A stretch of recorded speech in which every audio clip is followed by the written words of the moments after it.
کبھی سوچا ہے کہ انسانی جسم ایک چھوٹی سی کیمیائی فیکٹری کی طرح ہے اور یہ صرف عام کیمیکلز ہی نہیں بناتا بلکہ روزمرہ کے کاموں کے لیے فارملڈیہائیڈ اور ایسیٹون جیسے مرکبات بھی تیار کرتا ہے۔ آئیے انسانی جسم کے اندر موجود ان غیر متوقع کیمیکلز کی حیرت انگیز دنیا کا جائزہ لیتے ہیں۔ یہ بات بالکل سچ ہے کہ سب کچھ کیمیکلز ہے۔ دماغ سے لے کر خون تک ہمارے جسم کے ہر حصے میں کیمیائی تعاملات ہی زندگی کو رواں دواں رکھتے ہیں۔ لیکن یہ صرف عام کیمیکلز نہیں ہیں، کچھ ایسے بھی ہیں جن کے نام سن کر شاید آپ کو حیرت ہو۔ یقین کرنا مشکل لگتا ہے نا، لیکن یہ سچ ہے۔ انسانی جسم کچھ ایسے مرکبات بناتا ہے جنہیں عام طور پر زہر سمجھا جاتا ہے، یہاں تک کہ سائیکیڈیلک مادے بھی۔ تو آج ہم انہی حیرت انگیز اندرونی کیمیکلز کے پیچھے کی سائنس کو جاننے کی کوشش کریں گے۔ تو آئیے شروعات کچھ ایسے کیمیکلز سے کرتے ہیں جنہیں ہم عموماً زہر کے نام سے جانتے ہیں۔ یہ جان کر حیرانی ہوگی کہ یہ نہ صرف ہمارے جسم میں موجود ہیں بلکہ زندہ رہنے کے لیے لازمی بھی ہیں۔ فارملڈیہائیڈ کو ہی لے لیں، ہم اسے مردہ چیزوں کو محفوظ کرنے والے محلول کے طور پر جانتے ہیں، لیکن ہمارے جسم میں اس کا کردار زندگی کے لیے انتہائی ضروری ہے۔ یہ ڈی این اے کے بنیادی تعمیراتی بلاکس یعنی ایڈینائن اور گوانین بنانے میں کلیدی حیثیت رکھتا ہے، جو ہمارے جینیٹک کوڈ کی بنیاد ہیں۔ اور سب سے دلچسپ بات یہ ہے کہ یہ نام نہاد زہر ہمارے خون کا ایک قدرتی اور مستقل حصہ ہے۔ جسم اسے اپنے میٹابولک عمل کے حصے کے طور پر مسلسل پیدا کرتا رہتا ہے، جو اس کے اہم کردار کی نشاندہی کرتا ہے۔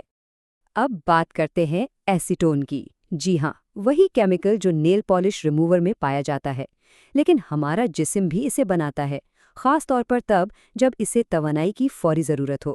تو یہ کام کیسے کرتا ہے؟ دیکھیں، جب جسم میں کاربوہائیڈریٹس یعنی توانائی کا فوری ذریعہ کم ہو جاتا ہے تو جسم توانائی کے لیے چربی کو توڑنا شروع کر دیتا ہے۔ اس عمل کے نتیجے میں کیٹون باڈیز نامی مرکبات بنتے ہیں، جن میں سے ایک ایسیٹون ہے۔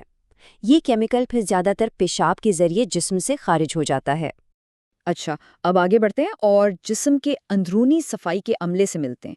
یہ کیمیکلز ہمارے اندرونی نظام کو صاف اور محفوظ رکھنے کے لیے ہر وقت کام کرتے ہیں، بالکل ایک سینیٹیشن ڈپارٹمنٹ کی طرح۔ ہائیڈروکلورک ایسڈ ایک انتہائی طاقتور تیزاب ہے، اتنا کہ دھات کو بھی گلا سکتا ہے، اور اسی طاقت کی وجہ سے ہمارا معدہ اسے خوراک کو ہضم کرنے اور نقصان دہ بیکٹیریا کو مارنے کے لیے استعمال کرتا ہے۔ تو سوال یہ ہے کہ معدہ خود اس طاقتور تیزاب سے کیسے بچتا ہے؟ اس کا جواب ایک بہت ہی شاندار حیاتیاتی نظام میں پوشیدہ ہے، بلغم کی ایک موٹی تہ جو بائی کاربونیٹ آئنوں سے بھری ہوتی ہے۔ یہ تہ ایک ڈھال کا کام کرتی ہے، تیزاب کو بے اثر کرتی ہے اور اسے معدے کی نازک دیواروں کو نقصان پہنچانے سے روکتی ہے۔ یہ بات تو کمال کی ہے۔ جس طرح ہم بلیچ کا استعمال کاؤنٹر ٹاپ صاف کرنے کے لیے کرتے ہیں، ٹھیک اسی طرح ہمارا مدافعتی نظام ہائپوکلورس ایسڈ کا استعمال جسم میں داخل ہونے والے بیکٹیریا اور وائرس کو ختم کرنے کے لیے کرتا ہے۔ ہم میں سے اکثر نے بچپن میں زخموں پر ہائیڈروجن پر آکسائڈ لگایا ہوگا، لیکن نئی تحقیق بتاتی ہے کہ یہ صحت مند خلیوں کو بھی نقصان پہنچا سکتا ہے۔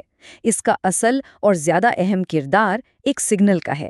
ایک طرح سے یہ حیاتیاتی مدد کی پکار ہے، جو چوٹ لگنے پر جسم کے مرمتی نظام کو فوراً متحرک کرتی ہے۔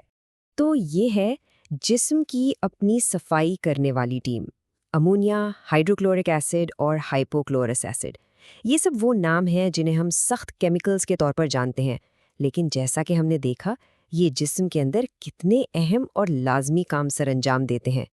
اب ان کیمیکلز پر توجہ دیتے ہیں جو ہمارے جسم کو طاقت فراہم کرتے ہیں۔ یہ سمجھیں کہ یہ جسم کے اپنے پاور پلانٹ ہیں جو ہمیں دن بھر چلنے پھرنے اور کام کرنے کی توانائی دیتے ہیں۔ ہم سب سائٹرک ایسڈ کو لیموں اور کینڈی کے کھٹے ذائقے سے پہچانتے ہیں، لیکن اس کا ایک بہت گہرا کردار ہے۔ یہ کریبس سائیکل کا ایک اہم حصہ ہے، جو ہمارے خلیوں کے اندر ہونے والے کیمیائی تعاملات کا ایک سلسلہ ہے جو خوراک کو قابل استعمال توانائی میں تبدیل کرتا ہے۔ کریٹین صرف ایک سپلیمنٹ نہیں جو لوگ جم میں استعمال کرتے ہیں۔